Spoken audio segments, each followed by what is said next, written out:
Good afternoon, Mr. Wolf. It's a great honor and a pleasure to welcome you again in the 6th Delphi Economic Forum and to talk with you about a subject that you know so very well, that we've written a lot about it, liberal democracy. Thank you very much. It's a great pleasure to be with you. I'm only sorry that I couldn't be with you in one of my favorite cities in the whole world. Well, hopefully next year we will have you here in Athens and in Delphi. That will be wonderful. I want to begin by asking you something that you wrote, that we live now seeing the fading light of liberal democracy. And you also said that democracy is in recession. In the economy, in finance, when a country is in recession, when the economy is in recession, we have to wait for many years to see it getting better. Is the same thing going to happen with liberal democracy?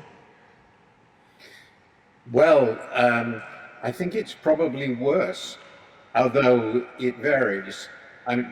Greece, of course, was in an exceptionally long and deep economic recession in the last decade, but that was quite abnormal. Normally economic recessions last 2 or 3 years. The democratic recession has clearly been going on for about 15 years at least. So sometime before the financial crisis, we'd already reached the point in which the proportion of the world's countries that had credible democratic governments began to shrink.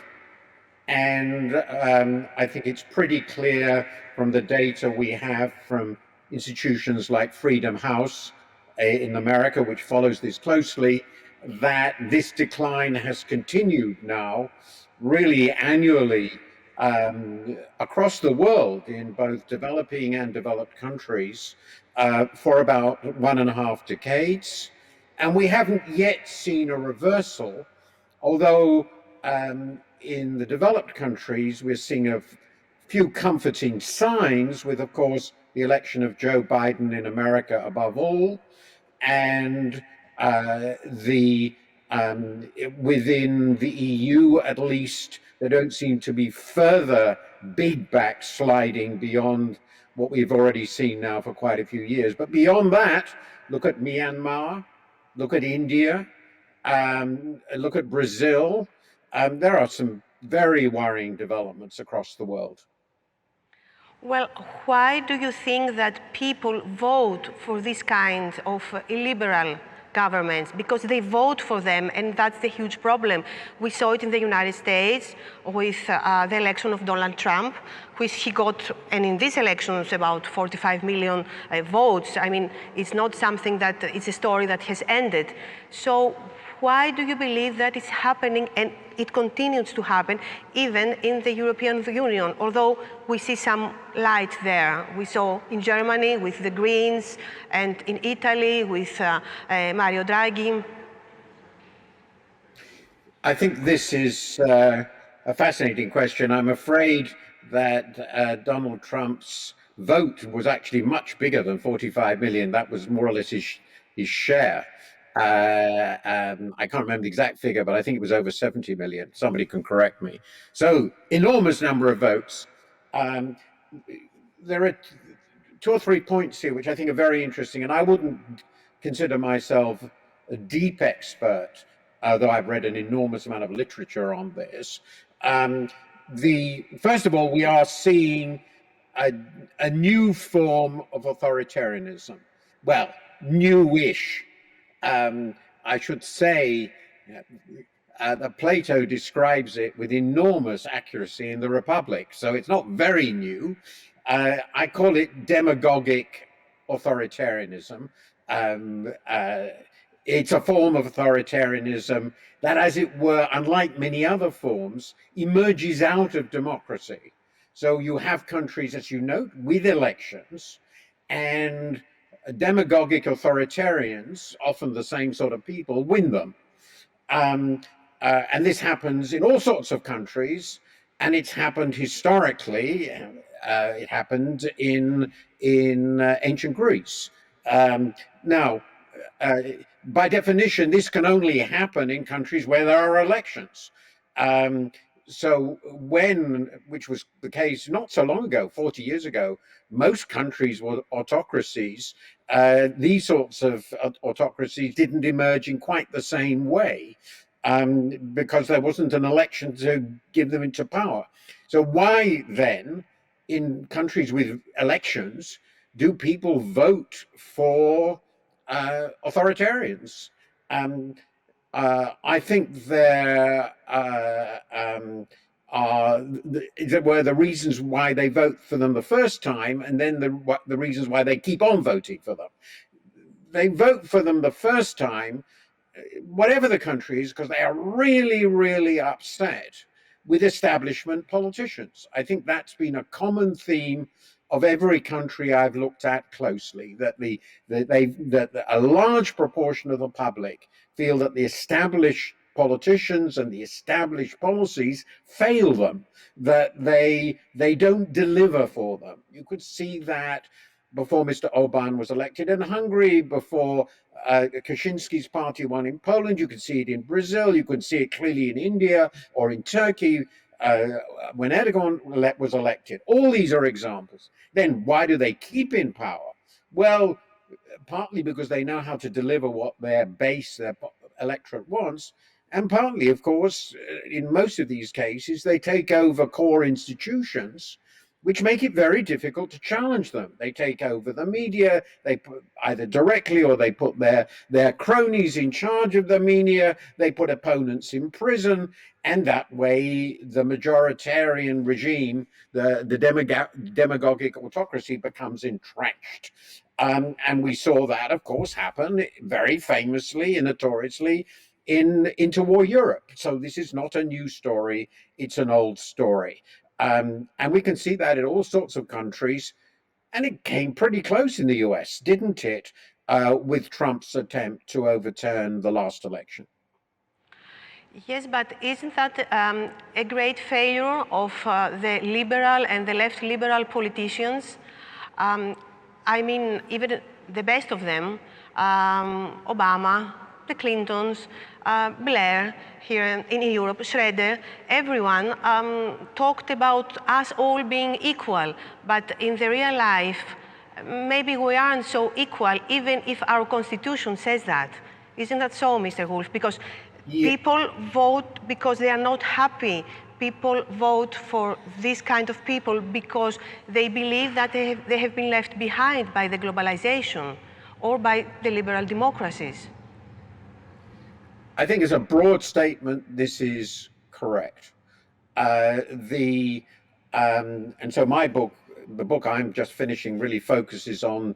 I talk about the failure or the crisis of democratic capitalism. So it's the link between the economic and the political system, which is natural for me to focus on because I'm an economist, and that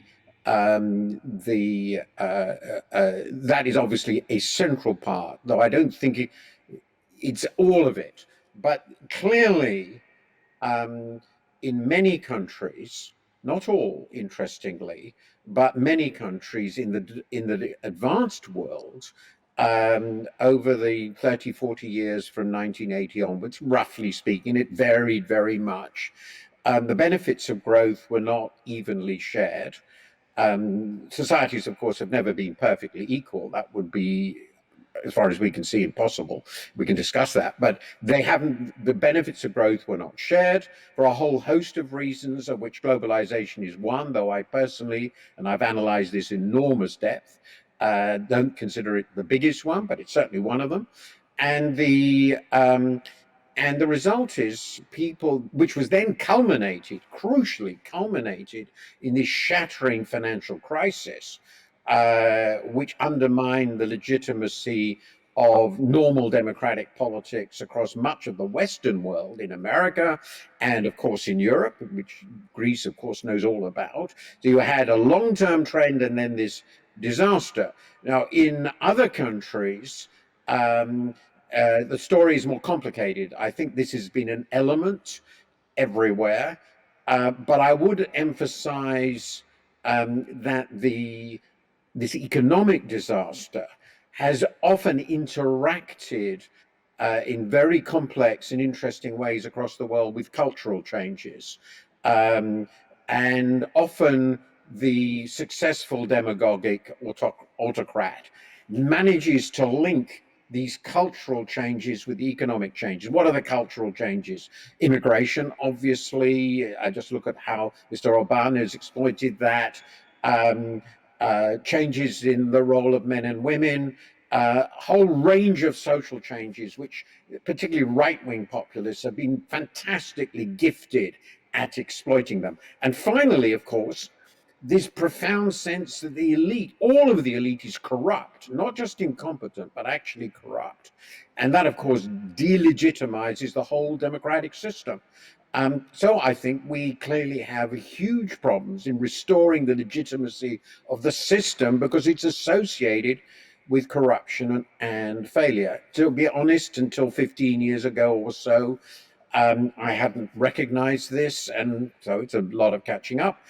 As I said, the story is different in different countries, but I think to some degree they all have these two basic elements: economic failure linking with and multiplying grievances over other social changes.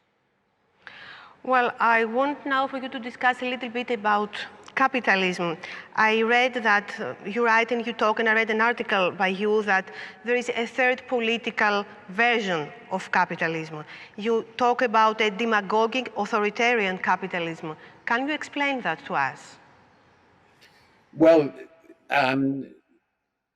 I was responding in this to a very remarkable book by a good friend of mine and a great scholar, Branko Milanovic.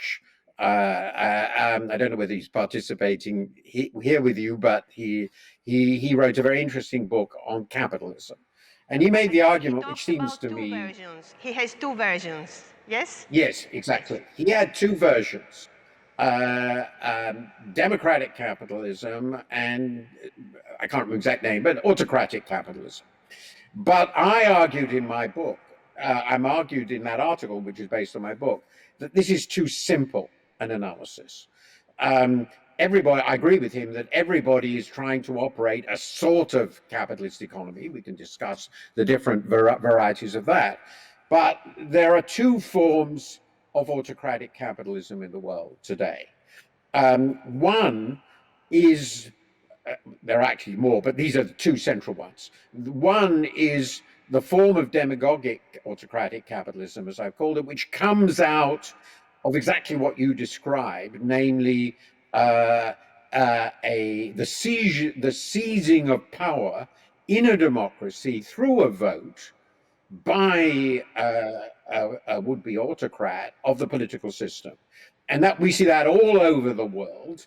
And that's one in which the autocracy tends to be personal. It's not institutionalized. It's often very inefficient economically and in all terms. The government is not necessarily very effective. And the basis of the autocracy is the connection between the leader and his supporters. So this is populist or demagogic autocracy. A completely different form and much more important in many ways in the world is an autocracy which is fully bureaucratized and institutionalized, but is nonetheless running a sort of market economy. And of course, the most important example by far is China, which is unique in that it has built a market economy of, and in many ways it is a market economy, though a very complex one, on top of a communist system, preserving the entire communist bureaucratic apparatus. So that makes the Xi Jinping regime completely different, in my view, or largely different from, say, Vladimir Putin's regime, which is more of the former variety, though it's a bit of a mixture. This distinction is important because I think that for the Western world, at least economically, and I think even politically, in terms of the weight in the world, China is a far more significant adversary and also far more significant challenge and rival, but as well as necessary partner than all the others. So in the future, we have to think about these different varieties, what I think of as degenerate democracy, producing a sort of autocracy, and something completely different, which is the Chinese state. Well, I want to ask you now about the coming elections in the European Union, in countries like France and Germany first. If you could predict the results, Mr. Wolf, what would you say? I'm not really. I was very tempted to ask you this question, and I wanted to ask it to you because they are very important elections in these both countries. They are indeed very, very important. I find predicting what's happening in the economy difficult enough. To predict politics would be very difficult. But I think the core of it is clear. Whatever happens in Germany, and it does look as though there will be quite a big swing away from the CDU-CSU, but it's early to tell. Germany will produce quite clearly a normal constitutional government of either the center-right or the center-left. I believe it will be very good for Germany to have a shift in power. And I think it would be very good if, as part of that shift in power, they reconsidered some of the traditional orthodoxies of Germany, particularly on fiscal policy and fiscal policy in the European Union. So I would like to see a shift, but whichever occurs, it's pretty clear that the extreme right, or extreme left for that matter, in Germany, remains outside the bounds of normal political life. And given the history of Germany, that is not going to change, which seems to me pretty important. It may change 50 years from now, I don't know, but it's not going to change.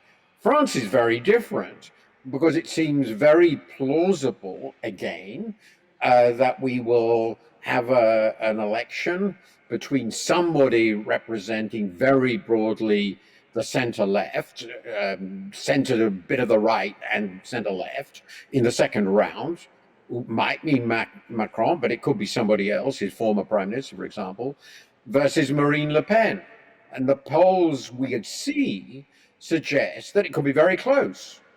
Now, when we're in the second round, if that were the case, it would be very brave to predict, particularly if the economy does very badly, though I assume that the economy is now going to recover, maybe Marine Le Pen could win. Now, that would clearly be a revolutionary moment. Now, Marine Le Pen is not her father. She's clearly not that sort of figure. Nonetheless, her rhetoric is very much in the sort of populist demagogic style, anti-EU historically, and potentially very problematic for the EU. I tend to think, so I will make a prediction, that the economic recovery we're going to see in the EU will be sufficiently strong, including in France, that will probably not happen. And I very much hope it won't. So I'm going to bet that policy in Germany and France will not be transformed this year. But in France, it does look a bit closer and a bit more worrying than it does in Germany. Well, you have talked about the marriage between liberal democracy and capitalism, and that is an enduring marriage. Do you still believe that? That they have their problems, but they will stay together? It depends what you mean by capitalism. And this is, of course, a very complicated question. So, capitalism, I argue in my book, has gone through many forms. It's a protean system, and it adjusts to political reality. It adapts. So the capitalism of today, our societies, capitalism, are very, very different from what they were 60 years ago, and that was very different from what they were 60 years before, and very different from what they were 60 years before that. So all capitalist systems have an important role for markets and an important role for private property. Beyond that, the framework of regulations in which they work, the laws on property that exist, for instance, on intellectual property, how open they are to trade, how open they are to capital movement and so forth, all that can change and vary while they're all still, in the very broad sense, market capitalist societies. Now, my view is that we are at a crucial juncture where we need to reform both the political system, how democracy works, and also in important ways to make it more deliberative in particular, and also the market economic system. And I've written at great length in the draft book that I've written on how those reforms should occur. But at the end of it, it would still have a large role for markets and for private property. I think the attempt to eliminate the market system from our economy, which was, of course, a core theme of the 20th century, and big efforts were made, failed. I think it failed for very obvious reasons, and I don't think we're going to go back there. So we have to go forward, but it is also clear, and I agree with this, that the sort of capitalist economy that was created after, in the West and in the world after 1980 hasn't worked very well. And so that has to be changed in quite important ways to do too. So I'm a reformer. I think we need to think back to what FDR did in America in the 30s, what was done after the Second World War across the Western world in creating the welfare state. And in similar ways, we have to think, how do we reform our political and economic system? It will remain a market system. It will remain, I please God, a liberal democracy, but it could and should look different from any that has gone before. Well, we have only 1 minute and 40 seconds left, but I want to ask you also this. Do you think that Joe Biden, the way he goes about, it's the right way to make that kind of reform in economy and in our political system? I think within the constraints he is operating under, it is probably the least bad way. I would have made different choices in some ways, and I think he's taking a big gamble with macroeconomic stability. It should be remembered, however, that the reforms he's making are, from the European point of view, rather conservative. At the end of this, even if he does what he says, the American state will be smaller, and the health system will be less universal, and all the rest of it. But the direction he's taking America in this situation seems to me, broadly speaking, the only feasible one to recreate in modern form a progressive coalition which will stabilize both the economy and the democratic system. So I'm desperately hope, as I wrote this week, that he will succeed. Thank you so much for this discussion, and hopefully we will see you next year here in Athens and in Delphi, Mr. Wolf. Thank you very much. I hope so very much.